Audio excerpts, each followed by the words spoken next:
Hello, this is Daniel Mart, and today I'm going to be doing another review.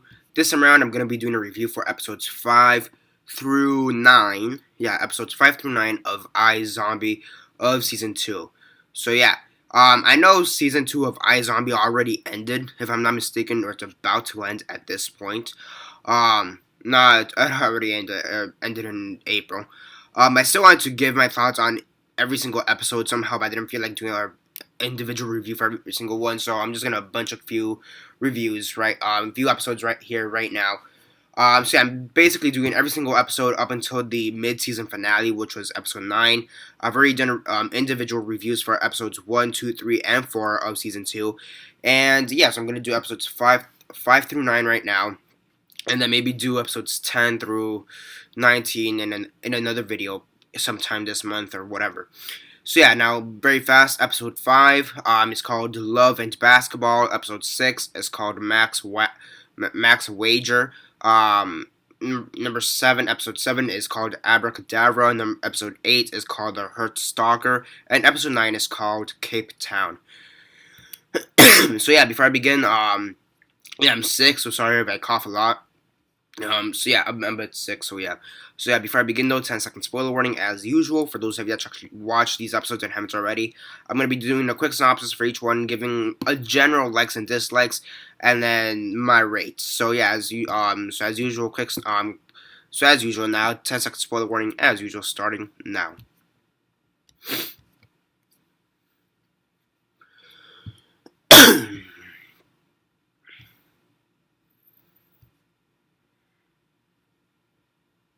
Okay, so 10 seconds are up. So for those of you that actually watched these episodes and haven't already, please don't comment down below or be messaging me and then never give you a fair warning, because as usual, I did.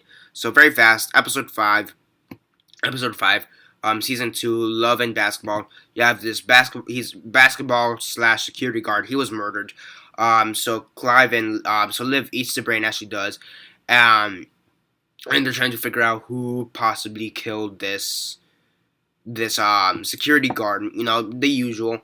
However, it turns out that this security guard may have been a zombie, because at the end of the episode, his wife, the widow, brings Babanu a brain that was in one of his which was like in his lunchbox, I suppose, or like his lunchbox freezer, and it turns out that he may have been a zombie, and Babadook kind of now has the idea, are zombies out there? Could they be out there?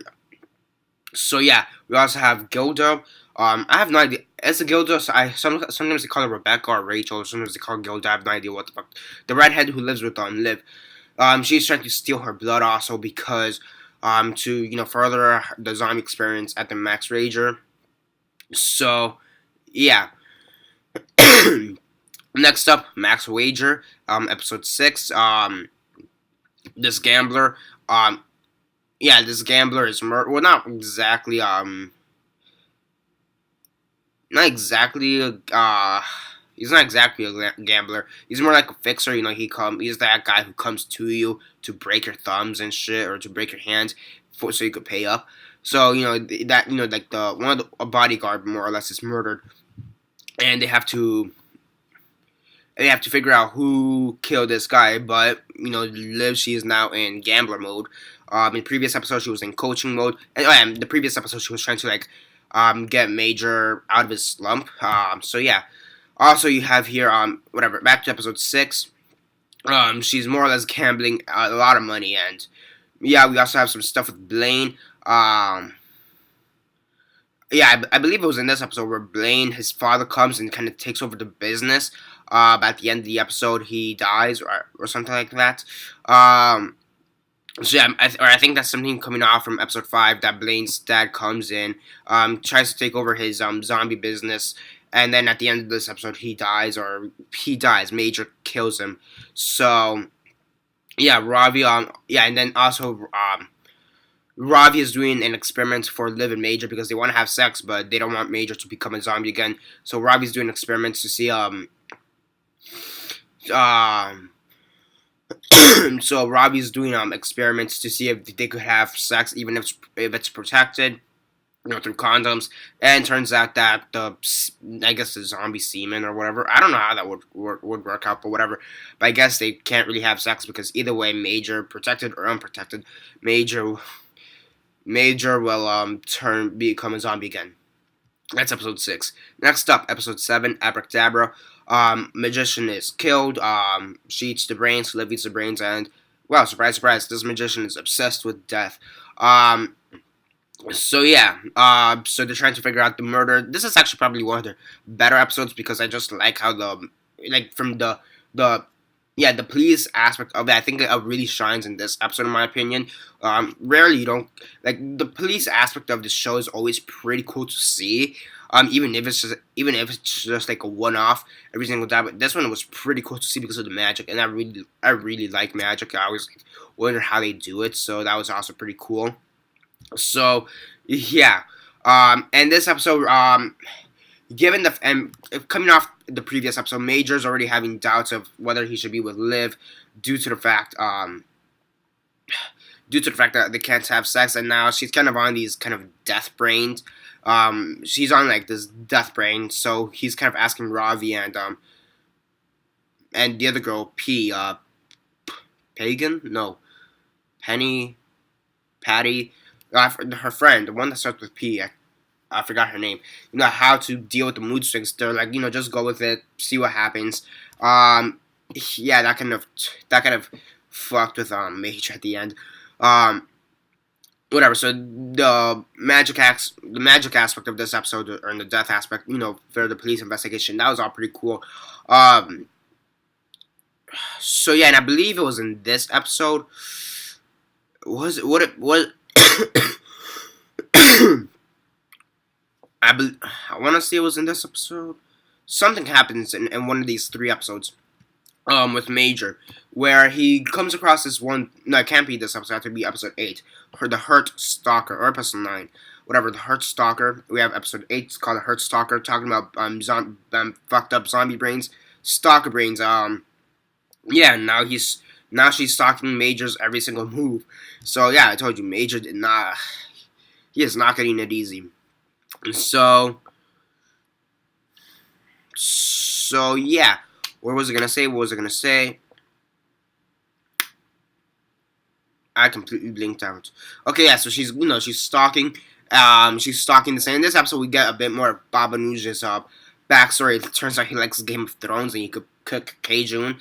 However, this one's interesting because he can't be in the investigation because the person who's murdered is close to Baba Nooj. They used to date, and funny enough, she was killed with his gun, or a police gun to be more specific. They don't know how they got his gun or whatever, but they know it was a police issued gun. So they get another investigator, which is kind of nasty. He's kind of a douchebag. He's kind of annoying. So yeah, and it turns out the person who was murdered is a bunny. It's a badge bunny, where she only sleeps with she only dates police officers, and she's also a stalker. So yeah, and it turns out that she slept with Baba Nooj, and she slept with this other guy, obviously, and then she also slept with the current head officer, I suppose that's what you'd call it, the chief.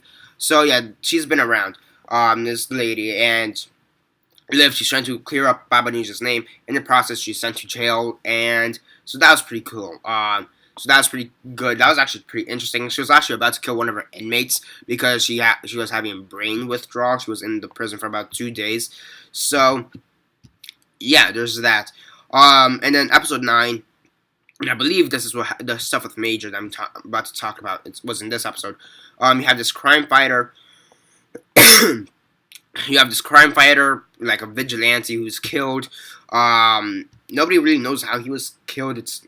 They don't really explain it that well in the episode. I mean, they explain it, but not really in the episode. The fog, and what he wanted to do, he found out that this really important crime boss, called the Boss, was about to and we actually met this guy back in episode 6, and with Max Wager. It's known as the Boss, and he's basically one of the biggest crime lords in the city. And what the Fog wanted to do, what this crime fighter wanted to do, is he wanted to stop a shipment of guns, or like military grade guns, from happening. He didn't want them to happen. So yeah, so he tried to round up this team of heroes or other vigilantes, and they were like, "Hell no, we don't want to do that. We're not that crazy." But yeah, it doesn't matter anymore because this guy was killed. Turns out the person who was saving was his murderer. He was saving this woman who's known to steal. So yeah, and there were and two bodyguards from the boss were coming towards her, and they were gonna attack her and kill her. However, the fog, this vigilante, kills the two. Well, he doesn't exactly kill the two bodyguards, but he basically sets them to die, because the boss is kind of uncaring. He's like, fail me once, so you die, type of situation. So he basically set them up to die either way.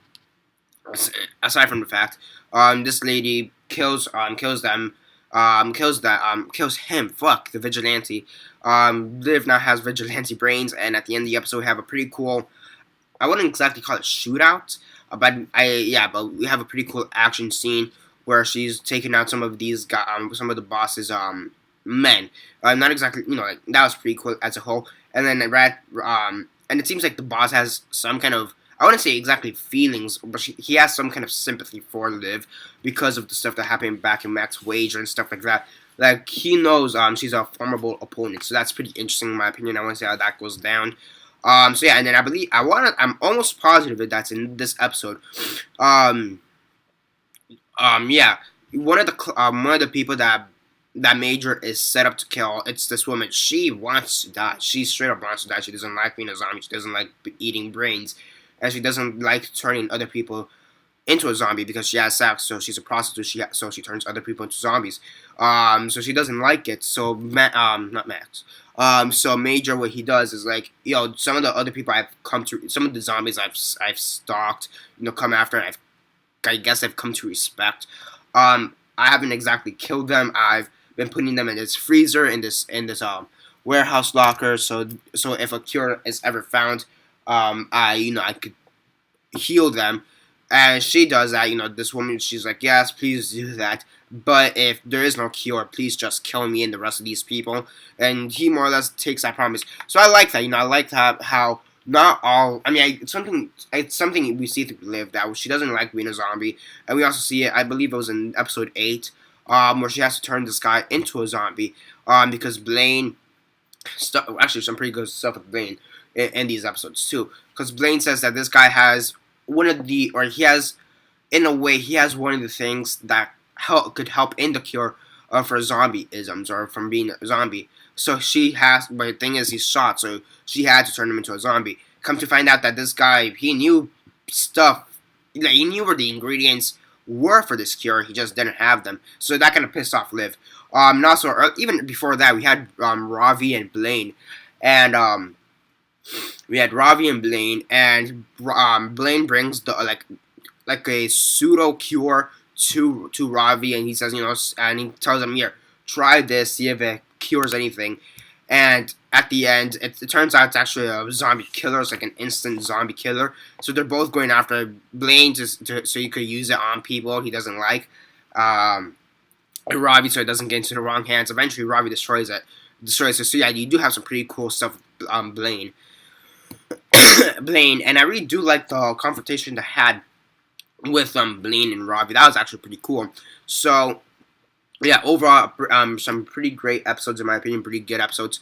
So yeah, not to rate them. I mean, they were all pretty good. Good acting, good. I like the comedic wit to it. It's all kind of fresh in my opinion. And I really do like how they kind of take the zombie aspect of it. So yeah, I will say it is a bit of an underrated show. When it goes to comic book shows, I will say it is underrated, and even for zombie shows, it is underrated because many people obviously talk about Walking Dead and Fear the Walking Dead for sure. Then you have stuff like Z Nation that many people talk about, and then people are always saying, yeah, you have the White Walkers in Game of Thrones or whatever. I mean, and maybe Supernatural or some shit like that. But there's no other definitive zombie show. I always say, try out iZombie. Thing is that many people just don't like the style of the show and they think it's kind of stupid. So, whatever. But I will say, if you like zombie shows, at least check it out. So yeah, I would recommend it. So now for the rating, on a scale of 1 to 10, 1 being the worst, 10 being the best, and 6 being decent. For episode 5, season 2, Love and Basketball, I'll give shit. I'll give a 7 out of 10. Yeah, a 7 out of 10 for episode 6. A max wager. I'll give also a 7 out of 10 for episode 7, Abracadabra or Abracadabra. I'll give an 8 out of 10. I really like the magic aspect of it. For the Hurt Stalker, which is episode 8, I'll give an 8 out of 10. And for episode 9, Cape Town, I'll give a 7 out of 10. Actually, no, 7.5. 7.5, because the ending was actually pretty good as well, because at the end, Baba Noosh realizes that he doesn't know that she's a zombie. Okay, at this point he doesn't know that she's a zombie. I don't know if he finds out at all, but yeah, but because the thing is, at the end of the episode, during that big shootout where he's not shootout, but when she's trying to save Maria, the killer, yeah, when she's trying to find Maria, the killer, and all this, she kind of trespasses onto the boss's area, and obviously the boss has to save her at the end. So Baba Noosh kind of, I wouldn't say he realizes, he doesn't exactly realize it because he doesn't know what she goes through, but he kind of thinks that maybe she's gone too far, and that maybe she shouldn't be out with him anymore, or out at all outside of the lab. So yeah, we'll say so. Yeah, that was also a pretty cool thing. So I really want to see how they move forward from that. Sorry about that. So yeah, it's basically it for now. Subscribe, comment down below, like the video, share on Facebook, Twitter, MySpace, or whatever you guys prefer. And that's basically it for now. This is Daniel Mart signing off.